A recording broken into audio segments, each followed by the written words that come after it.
de neuropsicanálise, certo? Tá ok? Sem mais, como a gente fala, né? Sem mais delongas, vamos à nossa aula.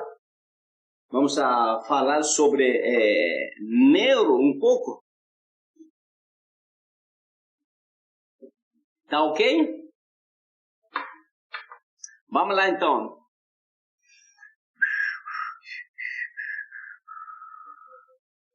Prontinho aqui. Bom, gente. Aqui nós temos a proposta, né, de nossa aula, né, o estudo da neurofisiologia e da neuroanatomia na formação da psicanálise clínica visam proporcionar ao aluno o conhecimento neuroanatômico e neurofisiológico, focado no sistema nervoso central, introduzindo, né, o conhecimento em particular do sistema límbico, não? E falando sobre neurotransmissores, o conjunto neuronal envolvido no funcionamento psíquico, não? E aspectos emocionais e seu relacionamento com a psicanálise. É importante entender que é necessário, gente, que nós possamos ter um conhecimento bem, vamos falar assim, bem estruturado, tá ok? Em relação, né, a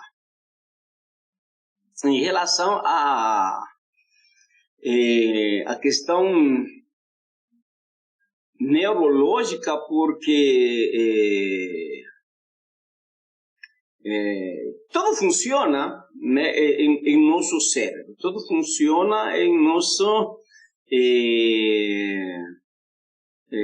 nossa mente, em nosso cérebro. Então, se eu não conheço, se eu não entendo basicamente o funcionamento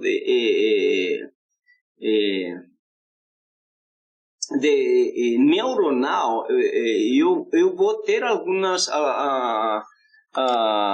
alguns probleminhas, tá ok? Então, deixa eu colocar aqui, consertar um pouquinho a câmera. Pronto, agora sim. Deixa eu ver aqui. Pronto.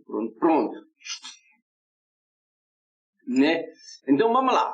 Estava falando que se a gente não tiver um conhecimento bem abrangente enquanto, né, as questões neurológicas, então a nossa formação psicanalítica ela terá uma deficiência. Portanto, vocês devem, não, correr, né, sobre um conhecimento a mais. Por que eu devo saber sobre a psiquiatria? Por que eu devo saber sobre neurologia? Por que eu devo saber sobre psicofarmacologia? Por quê? Essas disciplinas são importantes dentro da formação psicanalítica. Bom, primeiramente, quem vai trabalhar em consultório, quem vai clinicar, né, vai precisar muito entender isso. Primeiro, eu preciso entender sobre transtornos mentais, eu preciso entender, né, sobre sintomas, eu preciso entender sobre sinais, que é parte, né, da psiquiatria, mas eu preciso entender e conhecer isso, porque clientes, pessoas virão a meu consultório, tá, com todas essas características, e eu já devo identificá-las, eu já devo ter aquele conhecimento e de saber, não, o que está acontecendo com essa pessoa, o que está se passando com essa pessoa, não? Por isso que é importante. As pessoas falam e dizem que a gente é bruxo, mas não é, não. A pessoa simplesmente tem um conhecimento, simplesmente tem um estudo. É por isso que você tem que ter esse conhecimento, é por isso que você tem que ter essa capacidade analítica, né, de identificar, né, tudo aquilo. Por isso que é importante a matéria que a gente já deu o mês passado sobre psiquiatria, né? Agora, é importante também entender que a matéria que hoje nós estaremos falando, né, dá uma introdução, conhecimento sobre neurologia. É importante por quê? Porque vamos entender que alguns transtornos mentais estão relacionados diretamente, né, com o funcionamento psíquico de nossa mente. Entendendo que sentimentos, emoções, né, esses são gerados em nossa mente. Já falamos, e vou lembrar para vocês, o que é um sentimento? O que é uma emoção? Como que a emoção, o sentimento, como que o pensamento é elaborado em nossa cabeça? Escuta bem, para que tudo isso se torne um comportamento. Não? Então, isso que é importante, né? É isso que é importante, é entender como se forma, tá? Como se forma, né, um pensamento, como se forma, né, um sentimento, como se forma uma emoção. A gente quer estudar comportamento humano, mas antes de estudar comportamento humano, a gente tem que entender o que é comportamento e como que se gera um comportamento. Certo? Por que essa pessoa ela é assim? Lembrando que nós falamos ele é assim pelas características que ela apresenta, não? Pela forma de ele ser, não é? Da forma como que ele se comporta. Mas esse comportamento, ela vem formando-se muito antes, né, de que tudo isso aconteça. Então, nós vamos ver que a parte, né, o sistema neurológico, como acabamos de ler na introdução, não? Neurofisiológico, não, neuroanatômico, é importantíssimo a gente conhecer um pouquinho, ter um pequeno conhecimento, um pequeno entendimento, e a partir dali vocês com certeza estudarão um pouco mais, lerão um pouco mais sobre o assunto, porque aí é que vocês entenderão por que essa pessoa se comporta desse jeito. Por exemplo, nós vamos falar aqui em nossa aula sobre as amígdalas neurológicas, né, cerebrais. Essa amígdala, por exemplo, se ela estiver, né, comprometida por alguma situação, essa pessoa com certeza ela não vai, ela vai ser agressiva, ela não vai ter muitos sentimentos, muitas emoções para manifestar. Essa pessoa vai ser totalmente fria, metódica. Não estou falando que ela vai ser psicopata, mas ela vai ter esses traços. Tá, ok? Mas porque há um comprometimento além, não, da estrutura da personalidade dos quatro dos quatro temperamentos e da combinação daqueles temperamentos. Tá, ok? Então, de isso estaremos falando em nossa aula de neuropsicanálise. Tá, ok? Um pouquinho, um conhecimento assim uma informação bem caprichada, tá? Para vocês entender e correr, né? Esta aula vai ser bem estimuladora para você, né, aprender um pouco, né, em relação a, né, neurologia. Tá ok? Bom, vamos lá então. Introdução.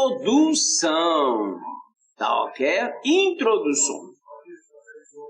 O nosso cérebro é que nos torna humanos. Esse é um fato fundamental. Por isso que é em todo o nosso cérebro. E quando estava falando sobre, né, a formação de nosso comportamento, de nossas atitudes, a formação de um pensamento, de um sentimento e de uma emoção, nós estava falando basicamente das sinapses, né? Das sinapses de nossos neurônios, da constituição neurológica. Então, há milhões, né, de neurônios que, neste momento, em teu cérebro, em meu cérebro, estão fazendo aquela conexão. Se a gente pudesse ver e observar, é como uma... como se chama? Fogo... Poxa vida, vocês teriam que estar aqui para me ajudar nesses momentos críticos de meu português. Fogo de luzes, né? Quando a gente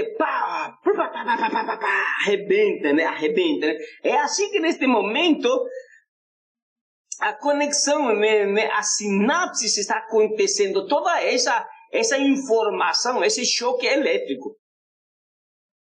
E nós temos dois tipos de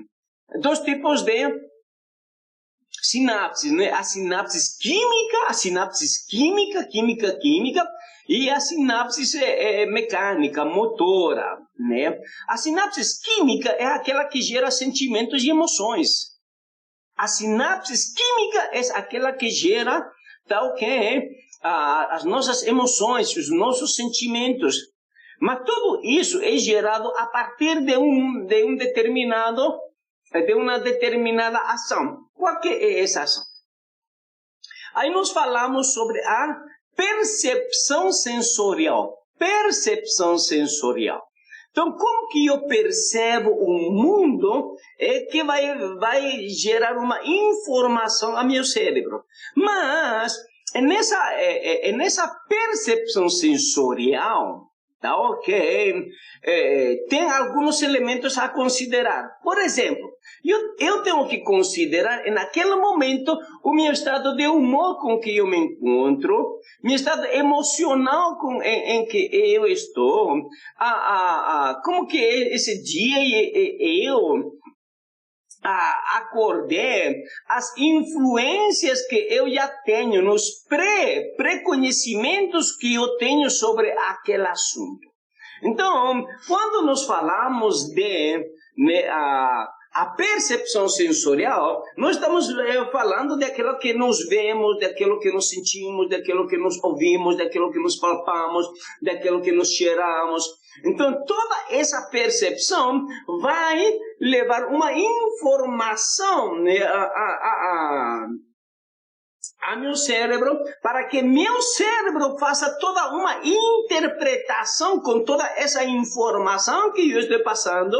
Ela vai elaborar, ela vai interpretar. Essa interpretação vai dar um sentimento, uma emoção e uma reação que seria comportamento. Mas tudo isso é química. Tudo isso é química. Tá ok? E quando falamos de química, tá ok? Estamos falando, né, de algo totalmente material.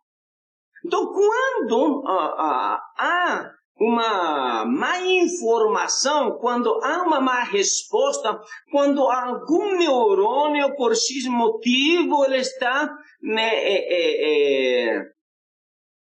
ele está sendo afetado, ele está complicado, ele está comprometido, essa informação chega distorcida porque está fraco, porque está débil, e os nossos sentimentos, as nossas emoções, elas vão, escuta bem, elas vão ter uma má informação e consequentemente nós vamos ter uma uma reação distorcida.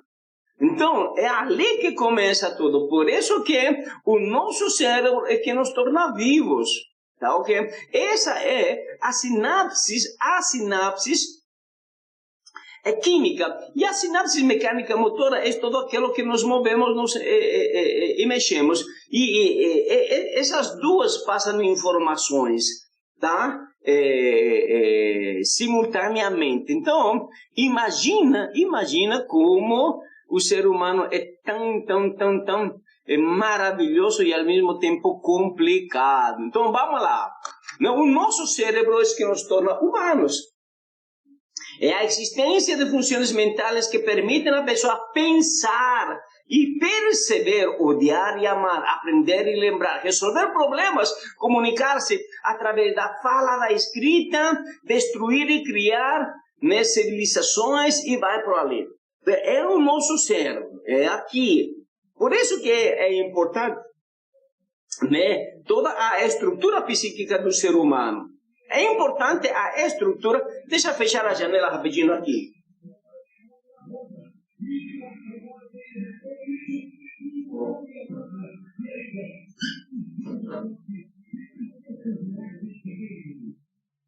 Deixa eu fechar aqui, porque vai... Pronto. Desculpem aí. Desculpem aí, tá bom? Então, estava falando de que o nosso cérebro, ela vai trazer, não? Ela vai trazer toda aquela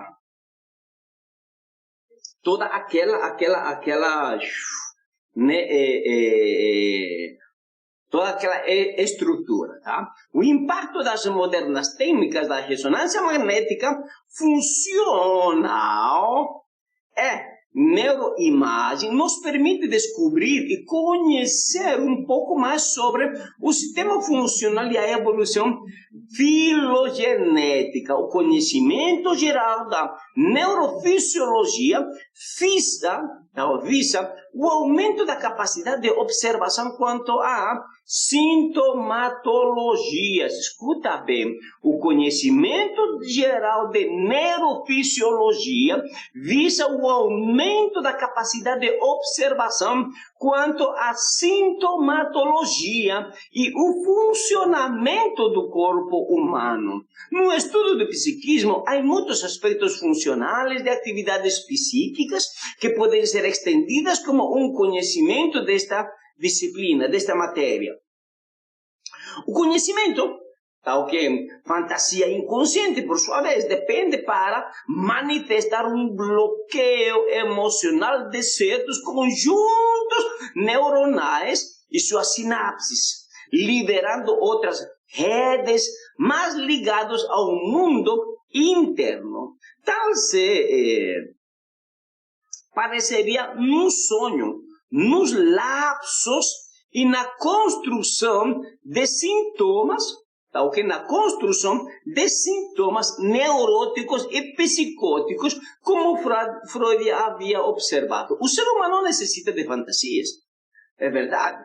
Tanto consciente como inconsciente, em alternâncias perenes entre essa realidade interna e o mundo externo. Ambas são necessárias, escuta bem esta parte, a mente para dar alma ao cérebro, sem as quais esta morreria. Pronto. Eu quero que frisem esta parte de aqui, tá ok? Eu quero que você frise essa parte de ali. O ser humano precisa de fantasias. Ele precisa de fantasias. Se você achava que não, pois bem, o ser humano precisa de fantasias tanto conscientes como inconscientes, em alternância perene entre essa realidade interna e externa. Ambas são necessárias para nossa mente, para dar alma ao cérebro, para dar vida ao cérebro, sem as quais ele morreria. Por quê? Fantasias, estamos falando, não, daquele sonho, não? Eu quero ter uma casa maravilhosa. Aí você fantasia. Essa é uma fantasia. Todo desejo que vai além da nossa imaginação é desejo. Tá ok? Eu quero ter, eu quero comprar. Então, isso é importante.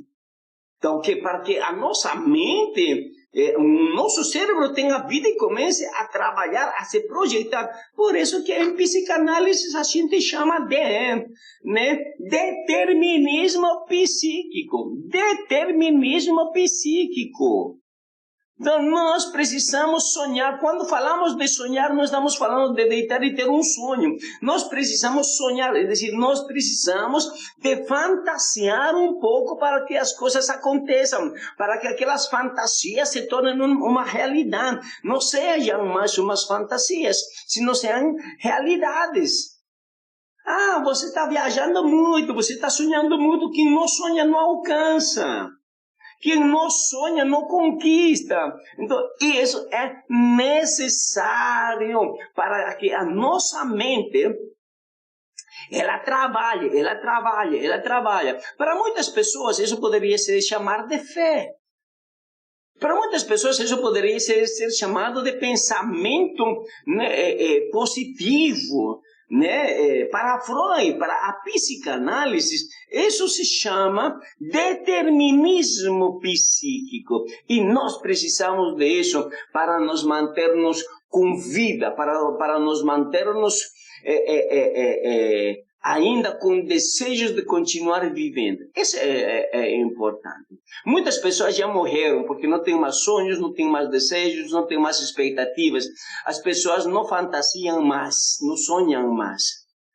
E já morreram por isso. Então, é preciso você sonhar.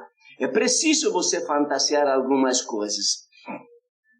Isso tua mente precisa. Isso que vai manter ativo. Isso vai manter em exercício. Isso vai manter a ele trabalhando. Lembrando que, claro, vamos sonhar quando falamos de sonhos, de desejos, de fantasias. Estamos falando de coisas boas, não? De coisas produtivas. Não? O pensar parece ser uma grande parte, um sintoma entre a fantasia inconsciente.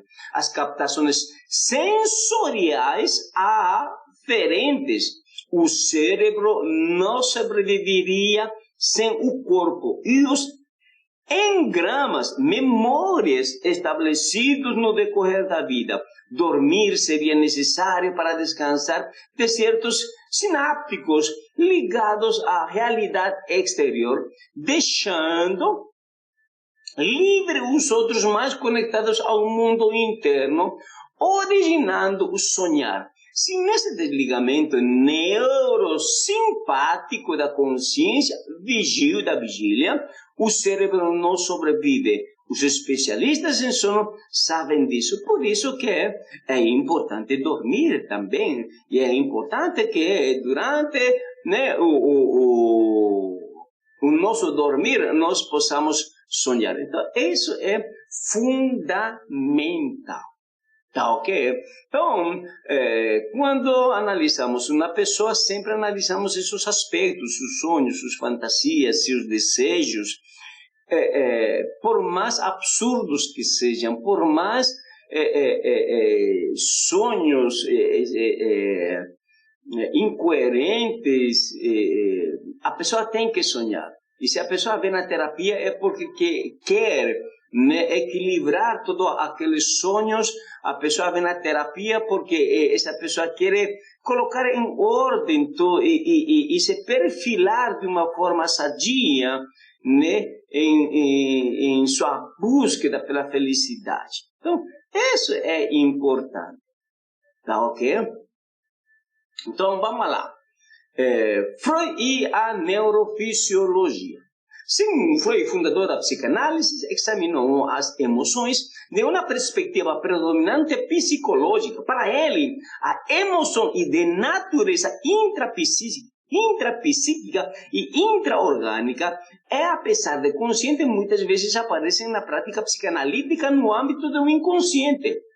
Não há emoções inconscientes do mesmo modo que existem ideias inconscientes, mas as emoções correspondem, né, a processo de descarga que são percebidos efetivamente quando a repressão deixa a ideia reprimida manifestar-se. Mas, né, essa descarga corresponde, não, a uma alteração interior que não tem nenhuma correspondência com o objeto interior, nem com a eventual ação subsequente. Seria bom para vocês ver o filme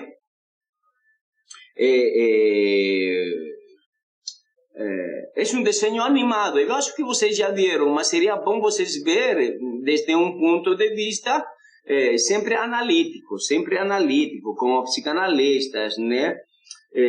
Como que se chama? Sobre as emoções.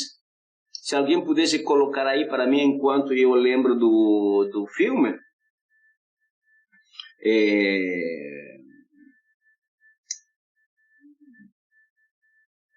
Como que se chama este filme? É muito interessante, mas é importante vocês verem. E nesse filme, tá, okay? Nesse filme vocês vão entender como que se formam, né, o pensamento, a emoção, o sentimento, como que trabalha tudo isso, tá, okay? Como trabalha tudo isso e como surgem, né, as neuroses, como surgem os transtornos, como surgem, né, certas patologias.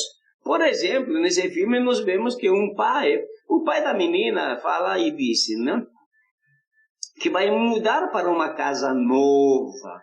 Mas, na verdade, essa casa era antiga, não era nova. Nova no sentido de ser diferente, de ser outra casa. Mas a menina, divertidamente, acho que esse é o filme, divertidamente, tá ok? Acho que esse é o filme. Divertidamente, tá ok? Assistam esse filme. Isso, Daiane. Exatamente. Lembramos juntos, tá? Estamos ligados aí. Então, aí você vai ver com a interpretação e como em nossa mente, os nossos neurônios, as nossas memórias, como tudo isso trabalha, como surgem os autossabotagens, né? Como surgem as memórias falsas. Uma memória falsa de uma casa nova, por exemplo, surgida por uma informação ou uma explicação, né, específica, tá? Então, assista esse filme, você vai entender melhor um pouquinho o funcionamento neurológico, né, de como acontece tudo isso em nosso cérebro para a gente ter um comportamento. Então, em nossos consultórios, e você, né, que está estudando, que está se preparando, né, tem que entender e tem que fazer uma autoanálise ao respeito, né? Nesse sentido, tá ok? Então, nossos clientes vão vir e nós temos que tocar nesses aspectos. Nós temos que levar a eles, né, a reelaborar todas aquelas expectativas, todas aquelas motivações, todos aqueles sonhos, todas aquelas fantasias, porque muitas das nossas neuroses são angústias, né, que seriam, né, de desejos, que seriam coisas que quero realizar e não consigo, ou deixei de realizar. Tem muitas mágoas de assuntos que não foram realizados como eu queria, que muitas coisas se passaram e eu não consegui desfrutar de muitas delas. Então, em tudo isso, tá ok? Nós vamos entender e também fazer uma autoanálise, tá? Observação importante, no? O inconsciente, pré-consciente e o córtex pré-frontal. o inconsciente pré-consciente e o córtex pré-frontal. Até agora, só consideramos o inconsciente implícito, mas quanto ao inconsciente pré-consciente, tá? Relacionado a todas as memórias e pensamentos capazes de acesso ao consciente, é quando o inconsciente é reprimido. Temos motivos para acreditar que aspectos do inconsciente pré-consciente podem ser mediados pelo córtex pré-frontal. Talvez o argumento mais forte seja que o córtex pré-frontal esteja envolvido em trazer uma variedade de conhecimentos explícitos para o domínio consciente. O córtex pré-frontal de associação tem duas funções principais. Quais são essas funções principais, né, do córtex pré-frontal, desta parte de aqui? Primeiro, integrar a informação sensorial. Integrar a informação sensorial. Número 2, conectá-las ao movimento planejado. Conectá-las ao movimento, né, planejado. Quando há uma má informação, né, uma má integração nessa informação sensorial, que estamos falando da sinapse química, então vai ter uma conexão, vai ter um movimento planejado errado. Vamos passar uma má informação. Tá? Por isso que é importante conhecer, né, todos esses aspectos. Vamos lá. Devido ao córtex pré-frontal mediar essas duas funções, ela é tida como um dos substratos anatômicos das ações dirigidas a objetivos e planejamento e julgamento de longo prazo. Pacientes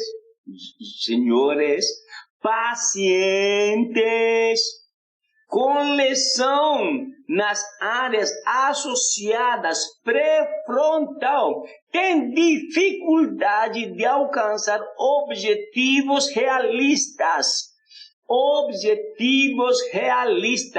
Como resultados, eles,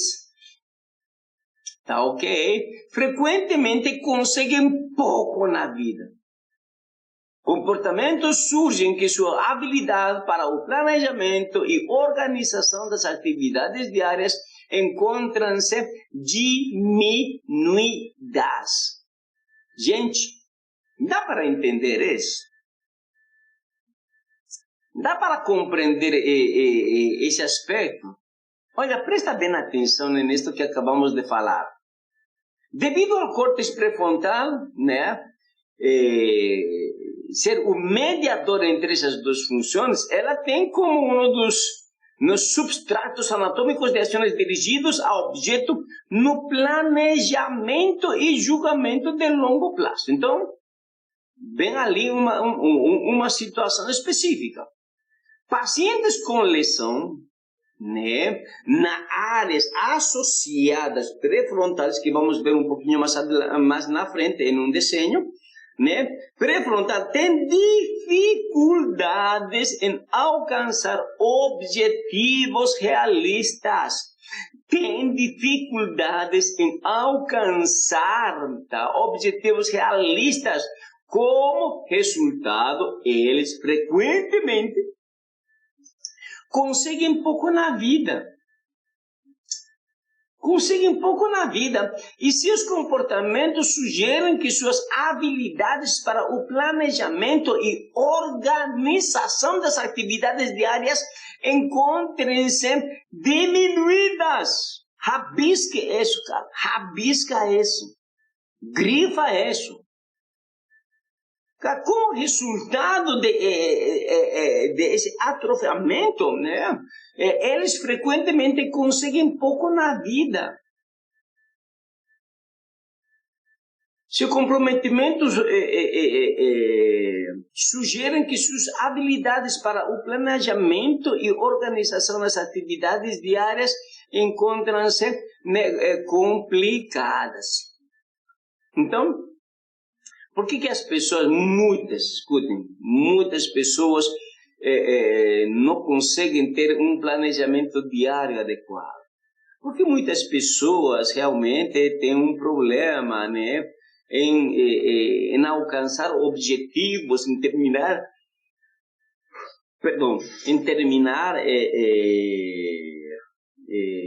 aquilo que começam.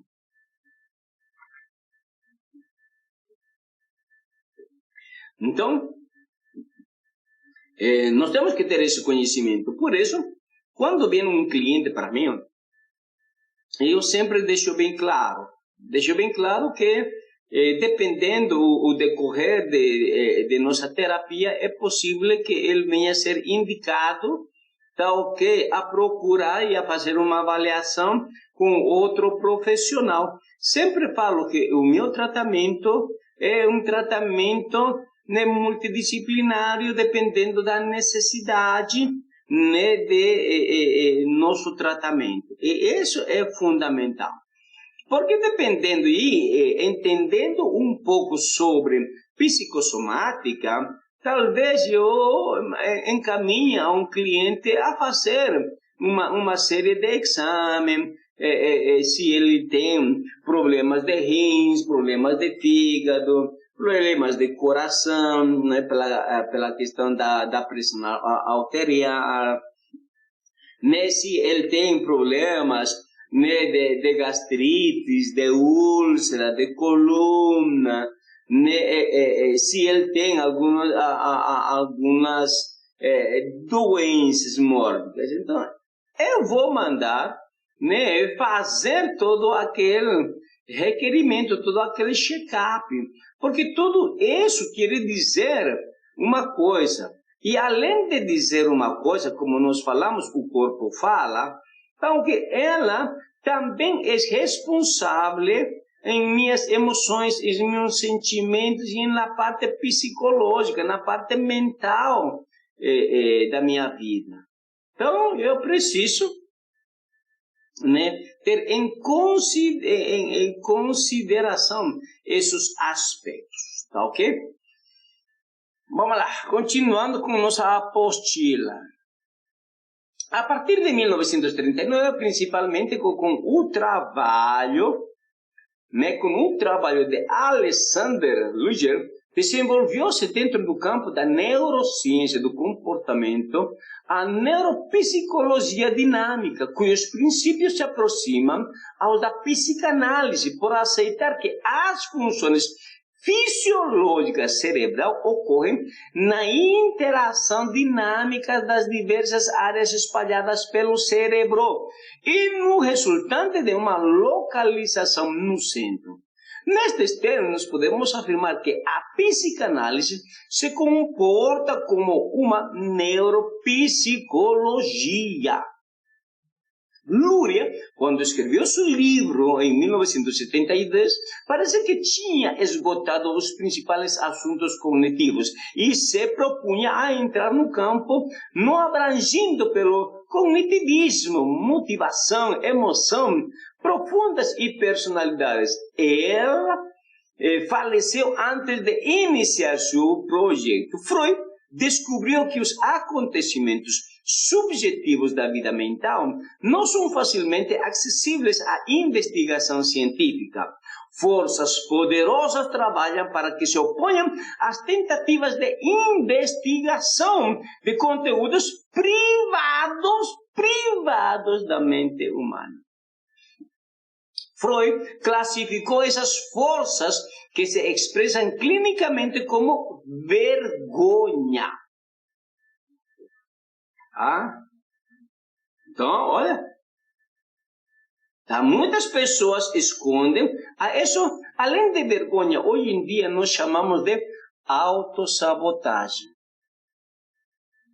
Além de vergonha, hoje em dia chamamos isso de autossabotagem.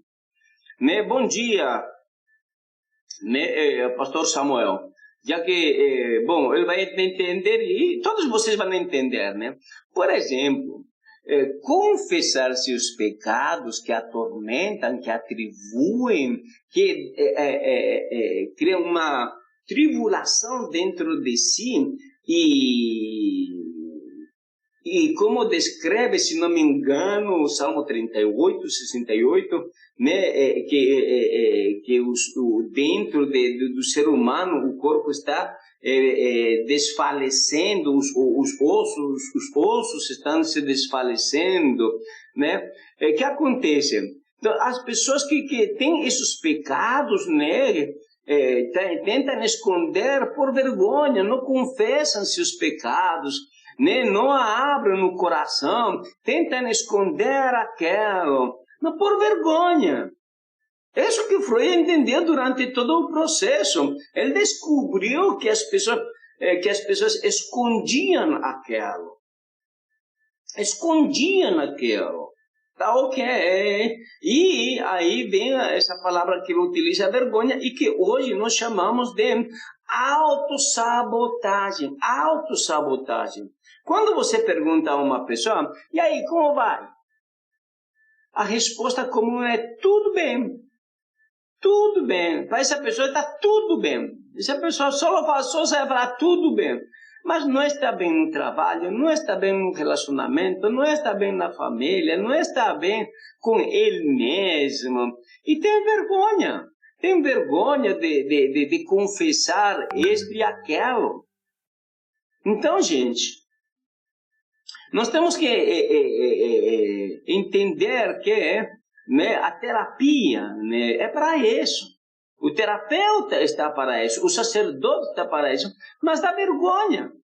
Por exemplo, aí nós temos nosso colega, né, o pastor Samuel, nós temos Márcio, e vocês também que têm uma religião aí, né? A ver, imagina que, um líder da igreja, um presbítero, um diácono, esteja passando por uma tentação, né, dentro da sexualidade dele, né? E,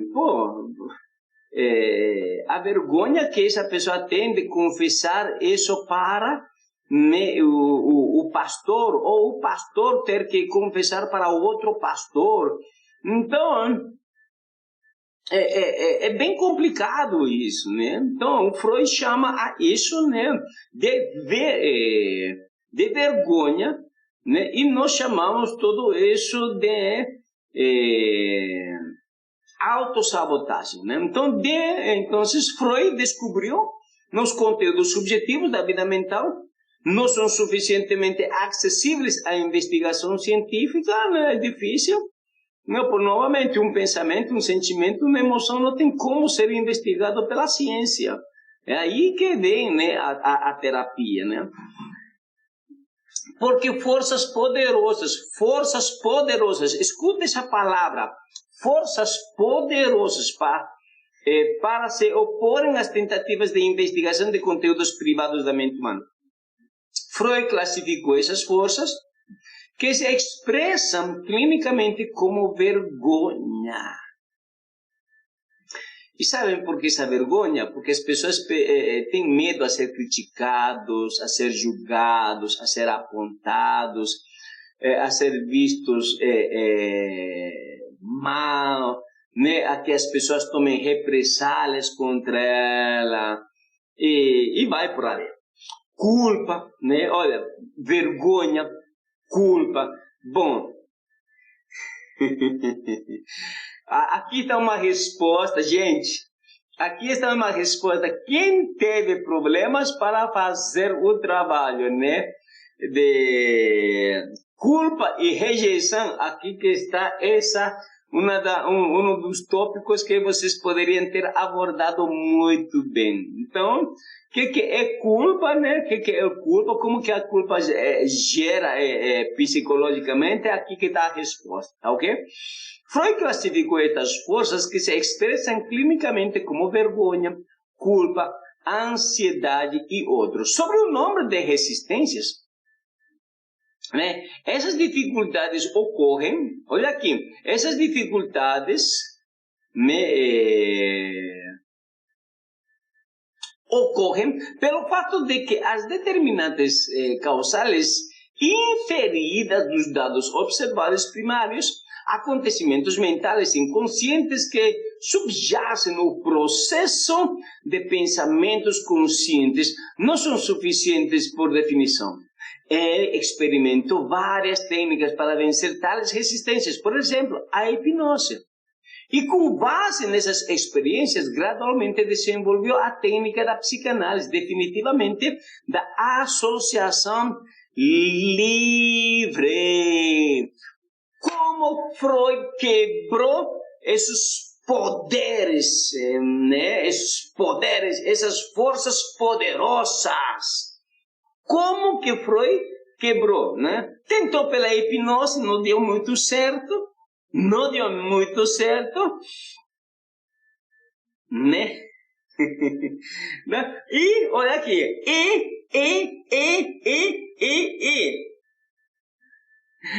ai.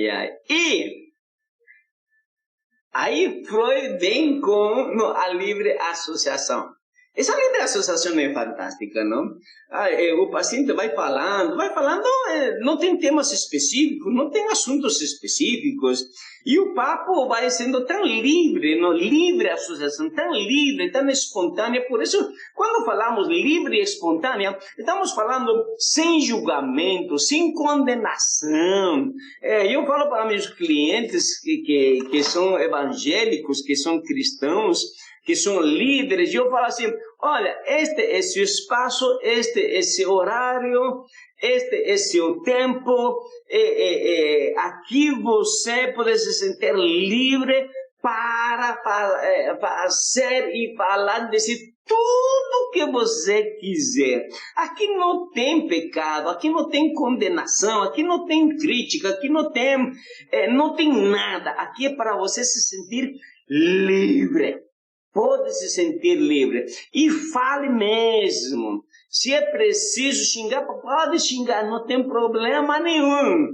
Aí muitos pacientes falam assim, professor, doutor, pode xingar? Eu falei, pode, fique à vontade. Então essas pessoas começam realmente a romper, né? A vencer aquelas forças poderosas que se chamam, né? Medo, vergonha, culpa, julgamento, e demais. Aí começam as pessoas a desabafar, aí começam as pessoas a abrir o coração, né? A tirar para fora todo aquilo, né? E isso traz uma libertação para as pessoas. Então, por isso que é importante que nós possamos entender o funcionamento neurológico de nosso cérebro. Tá ok? Vamos lá. Tanto Freud como Luria sempre insistiram para que... Tanto Freud como Luria sempre insistiram que para descobrir a organização neurológica do aparelho mental humano, como compreendemos na psicanálise, é necessário, em primeiro lugar, não? Dissecar a estrutura interna psicológica das várias mudanças na personalidade, na motivação, na emoção complexa. Assim, os múltiplos fatores subjacentes produzindo estes sintomas e síndromes podem ser identificados e cada um correlacionado com sua cena de ação neuroanatômica. Vou falar para vocês. Às vezes estamos tão... nosso cérebro está tão reprimido, né? Reprimido que as sinapses que ela deve fazer, ela não faz. Por essa repressão, aí eu falo, né? Em nossa mente há uma congestionamento, há um congestionamento neurológico que atrapalha que as informações, que as funções, que as atividades, elas venham a funcionar normalmente. Sabem que aqui, por isso que dói tua cabeça, tá aqui. Toda essa informação está presa, está aqui no córtex pré-frontal. E aí você está com dor de cabeça, aí você está tendo aquela enxaqueca, porque tua cabeça está com toda aquela informação, e o medo e a vergonha de que isso venha a escapar, venha a sair. Gente, aí a pessoa fica travada, como nós acabamos de ler, né? Olha, vou ler novamente para vocês. Olha aqui. Pacientes com lesão na área de associação pré-frontal têm dificuldades de alcançar objetivos realistas.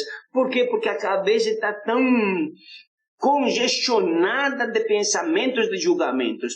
Como resultado, de essa lesão, né? Eles frequentemente conseguem pouco na vida, conseguem muito pouco. Eles têm um potencial, mas conseguem muito pouco.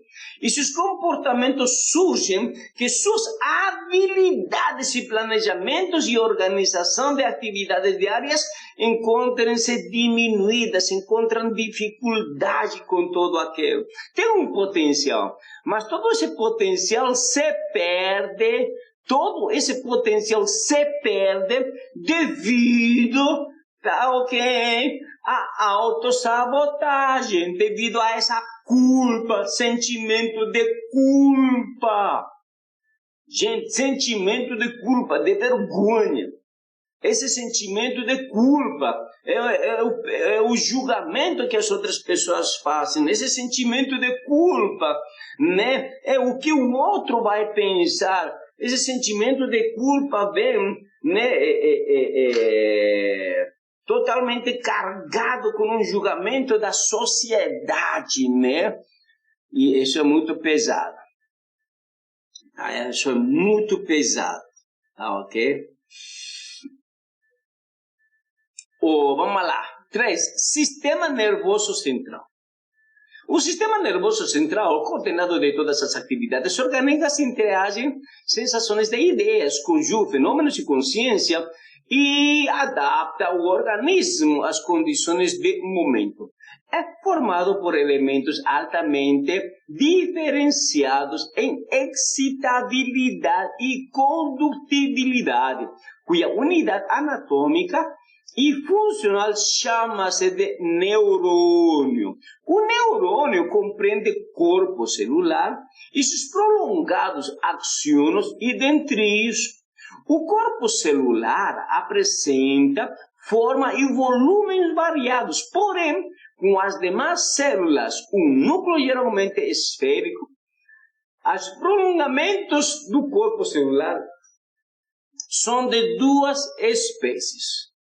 Tá, ok? Vamos lá. Aqui que nós temos o corpo celular, né?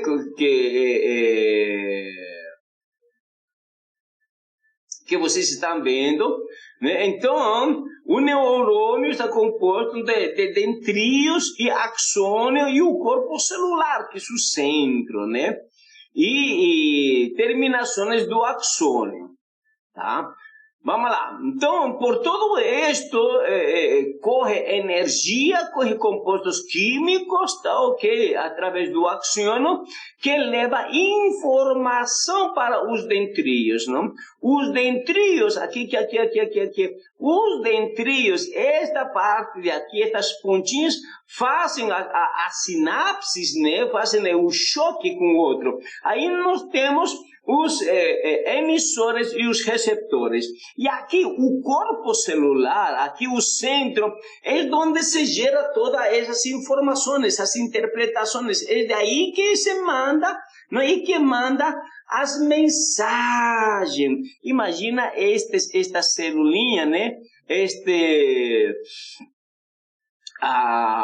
neurônio com alguma deficiência química. Aí a informação que ele deve dar, ele já não passa, a informação que ele recebe de uma forma errada e vai por ali. Vamos lá.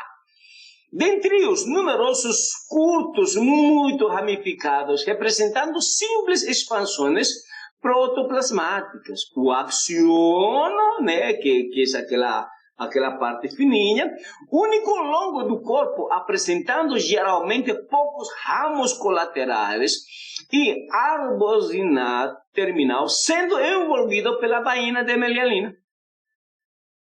Então, que esta vaina de mielina é bem importante. Vamos ver mais adelante essa função. Olha aqui. A vaina de mielina não envolve a proporção inicial próxima ao corpo celular. Por isso, no sistema nervoso central, diferenciamos a substância cinzenta, representada por corpos celulares e fibras sem bainhas, e substâncias brancas, tá ok? Brancas, no constituídas essencialmente por fibras nervosas já envolvidas na bainha de mielina, que é bem aí a informação que vai trazer, tá ok? Agora, aquilo que eu falo, as sinapses, né? O núcleo tem a informação e esse núcleo vai mandar pelos dendritos a informação. Desde os dendritos vai pelo axônio a outros dendritos que vai ser o receptor. Esse receptor vai colocar no corpo a informação e vai por ali. Então, o que acontece? Novamente, a sinapse é informação, receptor. E escutem, há uma conexão de milhares em fração de segundos, porque olha a informação, é naquilo que eu vejo, naquilo que eu... Olha, antes de falar, já estou pensando o que eu tenho que falar, o que vem depois de... Olha a maluquice do cérebro do ser humano, né? Antes de falar, o meu cérebro já está antecipando tudo aquilo que eu tenho que falar. Está lembrando o que está na apostila, o que está mais aqui na frente. Se não estou esquecendo uma coisa, se estou passando bem. Olha essa parte de atenção, que vem outra questão importante que vamos ver aqui. A questão da memorização, da minha memória, né? A longo prazo, a curto prazo, né? Se a minha memória está comprometida, tudo isso vai envolver, né, na informação sináptica que meu cérebro vai realizar. E isso que eu tenho que entender. Tá ok? Por isso que é importante a idade cronológica do meu cliente e é importante a idade emocional do meu paciente, do meu cliente. É importantíssimo. Porque e o histórico de vida, se uma pessoa é sofrida, se uma pessoa é sofrida, aquela mente está cansada, ela não vai ter toda aquela, os neurônios deles não vai estar totalmente em 100% trabalhando, e envolve a questão de conhecimento, de cultura, envolve uma série de fatores. Que envolve uma série de fatores. Por isso que a infância é importante para ver como que essa criança, né, foi formada, como que esse adulto foi formado na sua infância. Isso é importantíssimo. É aí que nós vamos ver todo este funcionamento mental. Eu consegui, por que você não vai conseguir? Cada caso é um caso, cada história é uma história. Tá? Vamos lá, sinapses é a intercomunicação entre os neurônios, ou seja, a relação que existe entre determinações axônicas de um neurônio, né, para outro, né? Absorção de terminais e os dendritos do corpo celular de outro neurônio. Não sei se eu tenho aqui uma figura. Eu apaguei essa figura, Desculpem aí. Tá ok? Eu apaguei. Né? Vamos lá.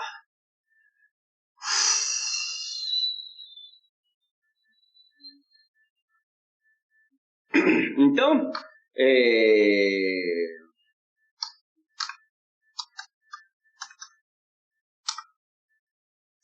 Então, quando a gente fala, né? Quando a gente fala, né, exclusivamente, né?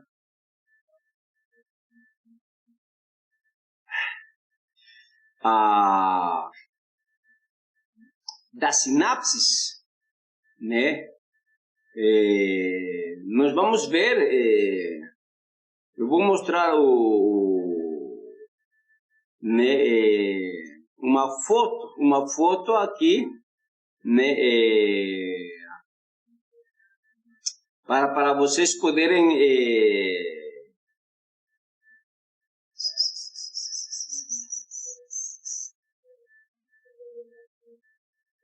tá?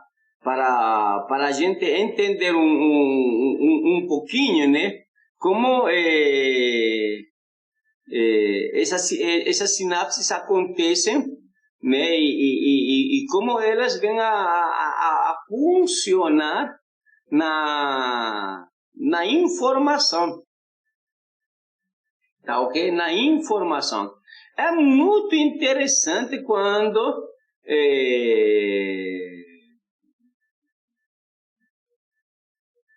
deixa eu colocar aqui, vamos lá. Bom, vou colocar para vocês aqui vou uma imagem onde está. Deixa eu aqui colocar na janela do computador. Aqui, imagem, apresentador de imagem. Não, como que é?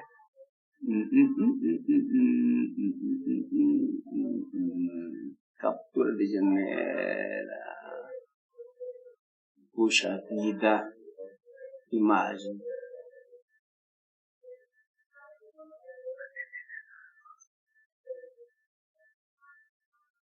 Vamos lá. Agora sim. Ok. Onde que está?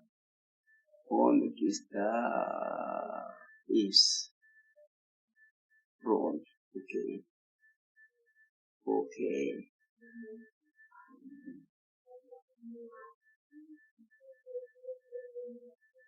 Vamos lá. Olha aqui, gente. Vamos lá. Consegui colocar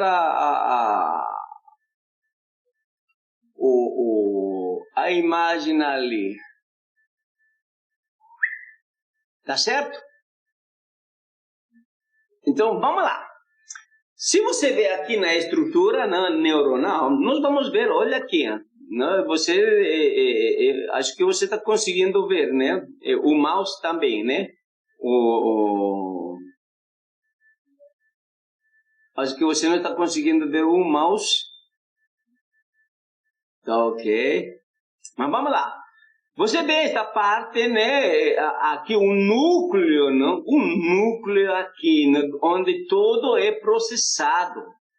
Né? Aí nós vemos os dendritos. Olha aqui os dendritos. Aí nós temos a parte amarela, né? Que vem toda, né? O axônio que se chama toda essa parte, né? E ele vai ter, olha aqui, ela vai ter, né, uma conexão com o outro, né, com o outro neurônio, né, com outro neurônio. Então nós temos, tá ok? Nós temos o emissor e o receptor em toda essa estrutura. Então, quando nós falamos de esse emissor e de esse receptor, nós temos que ver que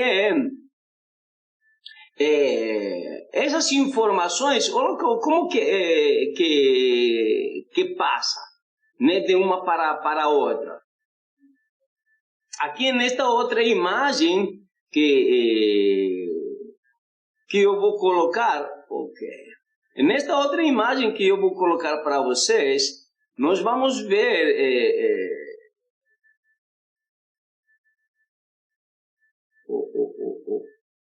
aí. Deixa eu adaptar aqui. Pronto. Olha aqui. Nesta outra imagem que nós temos, né, aqui no centro, nós vamos ver, olha, as sinapses, todo este, né, são compostos químicos, né, esta fenda sináptica, aqui nesta fenda sináptica, né, toda esta é uma corrente elétrica que passa de um para o outro, todas as informações, né, todas as informações que nós temos aqui. Mas se tivéssemos um tempo maior, e seria nossa aula, né, presencial, a gente teria, né, com muito mais detalhes, toda essa explicação, né, de uma sinapse, tá, ok? De uma transmissão sináptica, tá? Mas basicamente é isso que nós temos aqui, tá? É isso que nós temos aqui. Então, quando nós falamos, né, de comunicação, quando nós falamos de emitir mensagem, nós estamos falando de energia. Nós estamos falando de energia, nós estamos falando de química, uma emoção é química, um sentimento é química, química, é uma energia, é uma frequência. Por isso que a gente pode perceber aquilo que a gente fala pela metafísica, não? Essa questão telepática é uma questão energética. Eu não acredito nisso. Pode você não acreditar nisso, mas isso que nos apresenta, tá? A questão da sinapse, do funcionamento neurológico, tá, ok? Vamos lá. Os axônios no interior do eixo, do sistema nervoso central, constituem as vias ascendentes de associação descendente e fora no neuroeixo as fibras aferentes sensitivas e eferentes motoras dos nervos espinais, cranianos e viscerais. As vias aferentes sensitivas conduzem impulsos extroteroceptivos e receptores da pele, retina, dentre outros, proprioceptivos de músculos,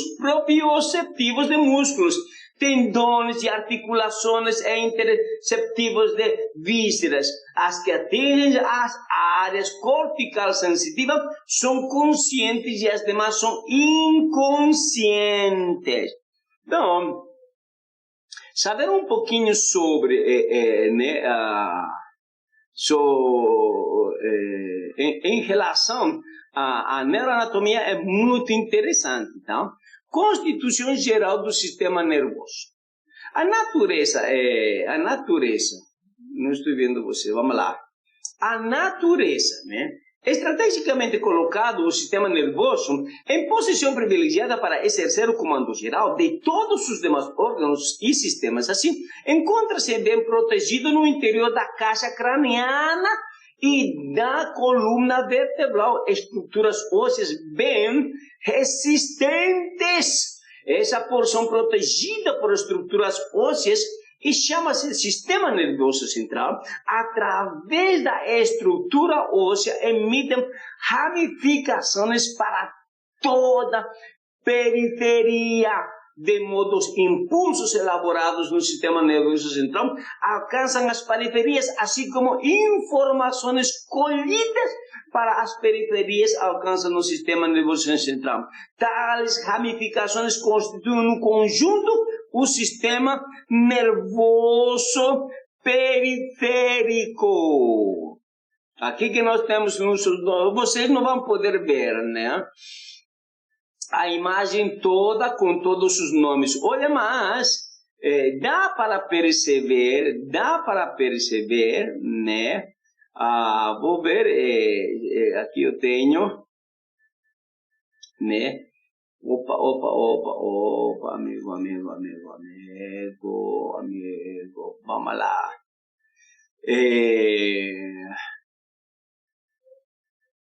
Se você vê, né, cada uma delas dentro da coluna, olha como que vai, né? A coluna, a coluna,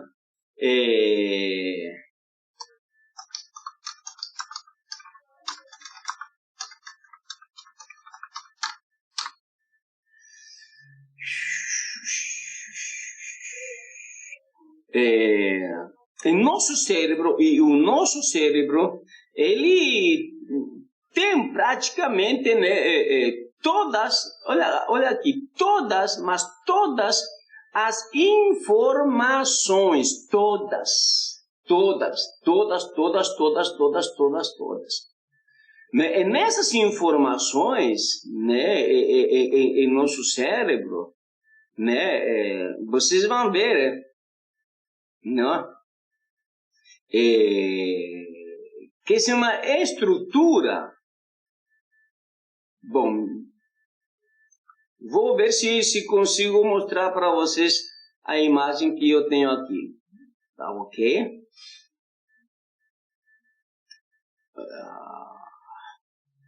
Por isso que a nossa aula tem que ser, muitas aulas nós precisamos que sejam presencial. Então vamos lá. Deixa eu ver aqui. Vou colocar aqui uma imagem, tá ok? Para vocês verem, né? É uma imagem muito linda.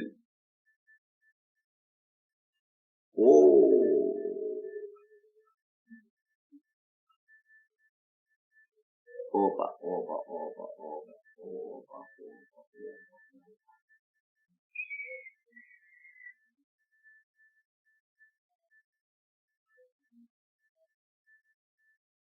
Olha aqui esta imagem que tenho para vocês. Tá ok? Então, agora estão enxergando, né? A divisão, né? Parasimpática, né? E a divisão simpática do sistema nervoso central, né? Olha aqui, né? A nossa médula espinal, a médula espinal que fica aqui, né?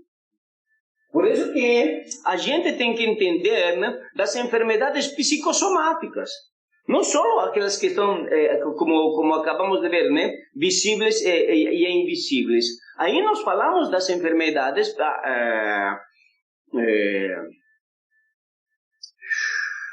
psicossomáticas, tá ok? Então, nós temos aqui a divisão parasimpática. Olha aqui, né? Em cada uma destas vértebras, olha, cada bolinha de aqui. Olha, nós chamamos de sistema, por isso que é sistema nervoso, sistema. Esse sistema, a bolinha, uma bolinha que a gente tem aqui, gente, ela diz muito para a gente, cara. Essa bolinha de ali, ela contém informações que vai alimentar a uma série de funções, tá? De grupo, de meu corpo. Aqui nós temos, né? Contração das pupilas, estimulação. Olha que se alguma dessas estivesse danificada, comprometida, ela vai comprometer a outras partes. Essa conexão está totalmente ligada uma para com a outra. Gente, nosso corpo fala. E nossas emoções e nossos sentimentos estão ligados a todo o nosso sistema. Não só parasimpático, como também a questão simpática, e nosso corpo adoece por nossos pensamentos, por nossos sentimentos, e isso causa uma neurose, isso causa uma angústia, isso causa uma depressão, uma ansiedade, uma estresse, e vai para ali. Gente, olha a divisão que tem. Olha o nosso sistema nervoso central dividido no sistema nervoso simpático e parasimpático. Tá ok? Então, é importante, né, a gente poder considerar isso. Tá ok? Vamos lá. Então, o cérebro, olha, gente, o cérebro, ele é o centro do ser humano, é a vida do ser humano. O coração, tudo isso é um simples reflexo, né,